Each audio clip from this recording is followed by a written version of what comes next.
Hey Vikings, Achilles here, and today we're going to be going over a slightly more advanced combat topic, and that is trap accounts. A trap account is just meant to be an enticing target, so your enemy will hit you, but in reality they're not going to win, and you score a lot of points. Properly set up and executed traps can make the difference between winning and losing a CVC or even a KVK. Now there are a few types of traps, and today we're going to get into kind of more of the standard trap, and this is also the safest one. So the way a trap works, you have your biggest players send their troops to the trap, and then the trap drops its shield, and other players hit the trap thinking that it's the size player that it looks like, and they're actually fighting much larger players. All that said, let's get into how you actually want to set your trap up. So this would be my main trap. Actually, no, let's not go there. We'll look at the troops in the town. So I have a couple of high tier troops, and I'll explain why in a little bit. But outside of that, you see a whole bunch of tier 1 troops. Typically, I aim for more around 12 to 15 million. This trap has seen a lot of action recently, and it's gotten knocked down a little bit. The reason you have tier 1 troops, not only to make it less likely that the enemy is going to be able to win if they send a large hit against you, but also to cushion the losses for your higher, um, your big players that are reinforcing you. Because if they take hits, it's going to be tier 5, typically tier 6, um, that are going to die. So you're giving them that cushion right here. And that's why this is a safer trap, because you do have that troop cushion there, and your larger players are going to be more likely to want to reinforce you, knowing that they're not going to have big losses every time they set one of these up, and they don't really have to worry about actually losing all of their troops or potentially losing the event because the other side sent just a crazy large hit and wiped out what they had in there. Alright, so next thing, you want to get as much gear as you can for your trap if you're setting up one with troops.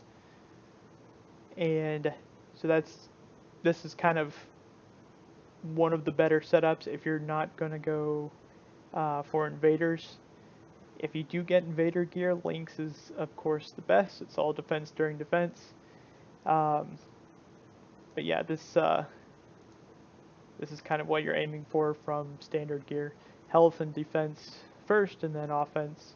Um, Legendary if you can cut it in, but I mean the best that you can do. Now I thought about going and getting invader gear, but part of the problem with that is it's kind of hard to get invader gear if you don't have any knowledge in invaders, or if you're going for legendary invader gear. And the most important thing with the trap is to make sure that you keep your influence as low as possible. 85 million is actually kind of high. Um, Now that my kingdom's getting a little bit older, it's not as bad, but it's still fairly large for a trap. Um, you want to keep your knowledge as low as possible. So if you look at this, very low numbers, tier 1 to 5, I got a few levels up in tier 1 troop only. Never want to go deeper than that until you're a multi-billion account and you're not a trap. Heroes also late game. Uh, this invader stuff I had before. This was a jumper. I had this before I decided I was going to make a trap. Same here. And economic, I did just enough to get some spoils for helping with yielding events, but I do regret that now. Um, and then I went into military. With a trap, you do want to kind of have some of all the troop types so that they can't just choose your counter. Um, so it is good to grab all this. I basically went down to here and troop offense, defense, and health during defense. Obviously, this account's only going to be defending, so these are good knowledges. I took it up to 10. That's when you start getting big influence jumps. I think the last one was 1.5 million. for each one of these, so that was pretty good for the 5% bump. It's not worth it once you get here, because this would jump me up. That's what, 28 million roughly influence, so I'm definitely not going to level these up, and I'm not going to do any more knowledge. If you look down here, I have no knowledge going whatsoever. As far as buildings go, you want your meat hall to be as high as you can get. So at 25, got 1.3 million. At level 21, you get 500k, and then it goes up 200k each level after that. Uh, you want to aim for at least 22 to 23 before you start trapping. That way you can get at least 2 big players to reinforce and send to your OS, which we'll also talk about. So this is your war block. This is the other important building. So you see this is 2750, so way higher number of troops can go in the onslaught as compared to Mead Hall. And the reason this is important is if you send an onslaught and you put an 8-hour timer on it, so an 8-hour delay, any troops sent to that onslaught will defend your town while they're waiting to be actually launched. So you can actually have this number plus this number defending your town from other players in your clan. It's also important to note when you're setting up the OS, it's going to make you drop your shield. So just be kind of aware of that and be ready to reshield as soon as that happens. You want to set up your trap in an inconspicuous manner.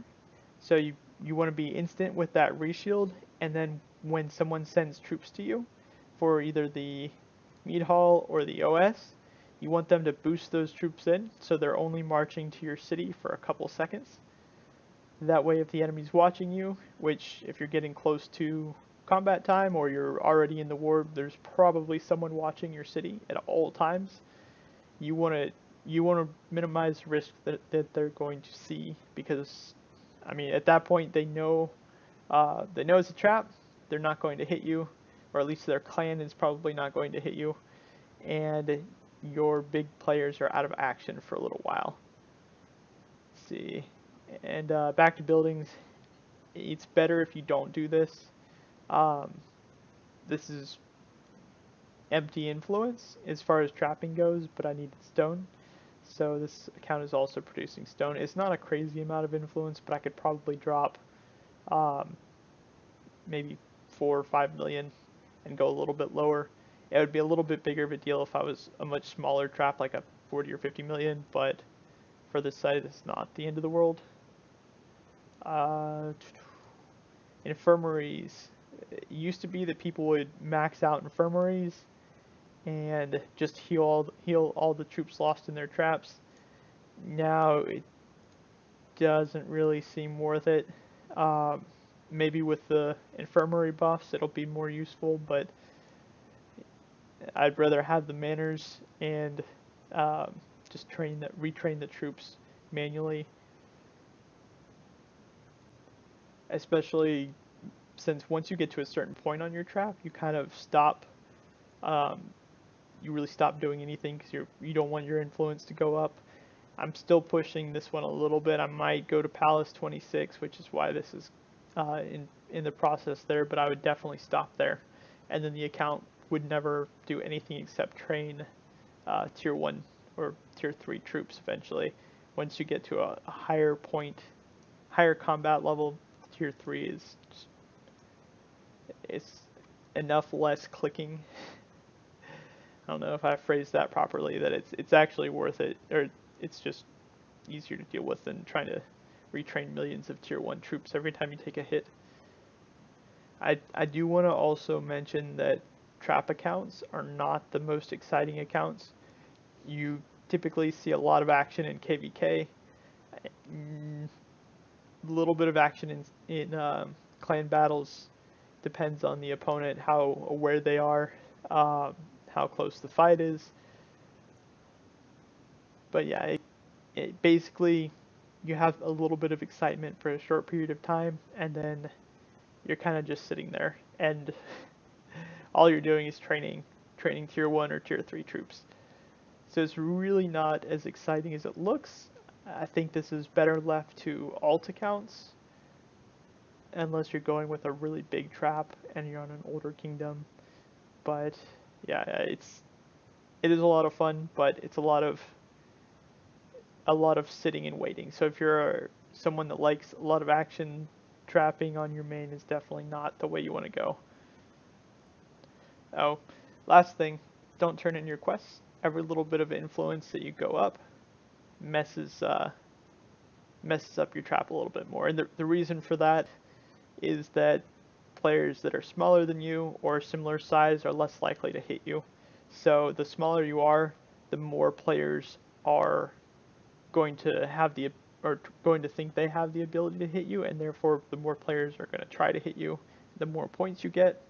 And the larger you go, the more likely you're running into experienced players. So one of the really large players from the enemy kingdom is much more likely to have encountered traps and to be looking for traps than some random 100 million or an 80 million player who's just like, oh, I see an unshielded town, I'm going to hit it. Now, surviving a hit from a really big player can score you a lot of points, but you can also score, especially now with how many troop offers we're getting in the bank, you can score way more points from small guys being stupid. So definitely keep your influence as low as you possibly can. And that's pretty much it for the standard trap account. There are 2 other types that I'll get into in future videos. As always, if you found this video interesting or helpful, please hit that like button. If you'd like to see more videos like that, hit the subscribe button, and I'm always happy to answer questions down in the comments below. I will see you all soon.